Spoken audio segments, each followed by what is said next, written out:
আনিছে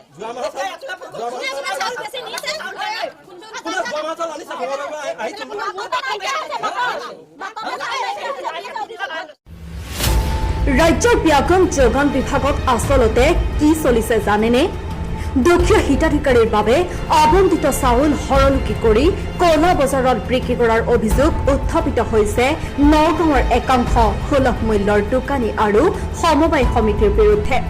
বুধবাৰে বিয়লি এনে অভিযোগক কেন্দ্ৰ কৰি নগাঁও জিলাৰ কৰয়নী হেঙুলি চুকত উত্তপ্ত পৰিস্থিতিৰ সৃষ্টি হয়। হেঙুলি চুকৰ চম্পক বৰা নামৰ সুলভ মূল্যৰ দোকানীজনে চাউল বিতৰণ নকৰাক লৈ ৰাইজে তেওঁৰ দোকান ঘেৰাও কৰে।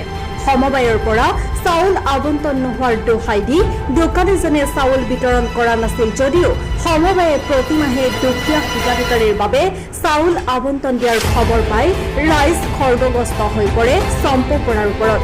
ইয়াকে কেন্দ্ৰ কৰি গাঁওখনত এক উত্তপ্ত পৰিস্থিতিৰ সৃষ্টি হয়।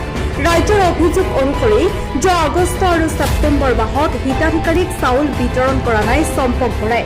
একাংশ ৰাইজৰ মতে ডিফলু সমবায় সমিতি একাংশ বিষয়ববীয়াৰ সহযোগত এই চাউল কলা বজাৰত বিক্ৰী কৰা হৈছে। স্থানীয় ৰাইজে জিলা উপায়ুক্তৰ বিৰুদ্ধে অভিযোগ দাখিল কৰিব বুলিও সংবাদ মাধ্যমক জনায়। অৱশ্যে এইসমূহ অভিযোগ নিশ্চিত কৰিছে এজেণ্ট চম্পক বৰাই। এতিয়া কোন সঁচা কোন মিছা সেয়া পৰৱৰ্তী সময়তহে লক্ষণীয় হ'ব। আপোনালোকে চাই আছে হেপীলেন্স ডিজিটেল। মাহে মানে আমাৰ কণ্ট্ৰলৰ চাউলটো নাহে আৰু এতিয়া দুমাহৰ কি দিব, কোনোবা মাহত এমাহৰ দিব, কোনোবা মাহত 10 কেজি দিয়ে, কোনোবা মাহত 5 কেজি দিব, কাৰোবাক মন গ'লে নাম কাটি দিব। এতিয়া 7 তাৰিখে ৰাতি চাউল আহিছে, আজিলৈকে চাউল দিয়া নাই। মানুহে মানে হাহাকাৰ। তাৰ কাৰণে এইবাৰ নহয় সি প্ৰত্যেকবাৰ তেনেকুৱা কৰে। মাহে মাহে চাউল নাপাওঁ আমি আৰু চব চাউল বেছি দিয়ে, বস্তা বস্তা গাড়ীত নিয়াও দেখো চাইকেলত ৰাতি ৰাতি। আগষ্ট মাহৰ চাউল দিছে, যোৱাবাৰ চাউল কাটিছে, আকৌ আনি চহী তহি দিলে ওচৰৰ মানুহ খা বুলি। তাক ইমান মৰম কৰাৰ পিছত সি চাউল গাল আনি 7 তাৰিখে ৰাতি আনিছে আৰু আজিলৈকে চাউল সি দিবই পৰা নাই। মানুহে কত মানুহ আহে উভতি গৈছে। আগষ্ট মাহৰ চাউলে ৰাইজে পোৱা নাই। এতিয়া আকৌ ছেপ্টেম্বৰ মাহ চলি আছে। এতিয়া ছেপ্টেম্বৰ মাহ চাউলটো দিয়া নাই, আগষ্টই দিয়া নাই, এতিয়া ছেপ্টেম্বৰো নাই। ৰাইজটো হাহাকাৰ ভুগিবই।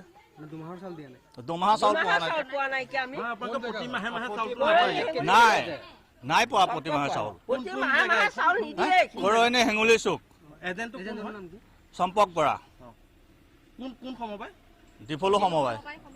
এইটো কি সমবায় জড়িত আছে নেকি ইয়াৰ লগত? সমবায় জড়িত থাকিব লাগিব, সমবায় চাগে জড়িত থাকিব লাগিব, নহ'লে ইমান 290 কেনেকৈ কৰিব পাৰে? সেইকাৰণে আমি ভাবিছোঁ ৰাইজ গোপিনী চব যাওক, ডিচি ওচৰত কমপ্লেইন দিয়ক। মানে হেৰি কৰিছে, আমাৰ ল'ৰা ছোৱালীবিলাকে চবে কষ্ট পাইছে। ৰাতিপুৱা খালী চাহ একাপ খাই পেলাই স্কুললৈ যাব লগা অৱস্থা হৈ গৈছে। সিহঁতে কিমান কষ্ট পাইছে। সদায় পেলাই মানুহে ল'ৰা ছোৱালীয়ে ৰুটি খাই খাই থাকিব পাৰে নেকি? আৰু এতিয়া তেখেতে কোৰ্টত মানে ছাপ্লাই অফিচত তেখেতে অকণমান ব্ৰেইনটো এফেক্ট বুলি পৰিচিত হৈছে। আজি মই কোৰ্টলৈ গৈ গম পাই আহিছোঁ কথাটো।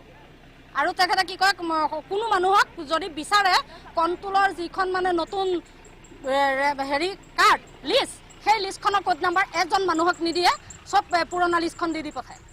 তাৰ ফলত আমি কোৰ্টত লাজ পাব লাগে।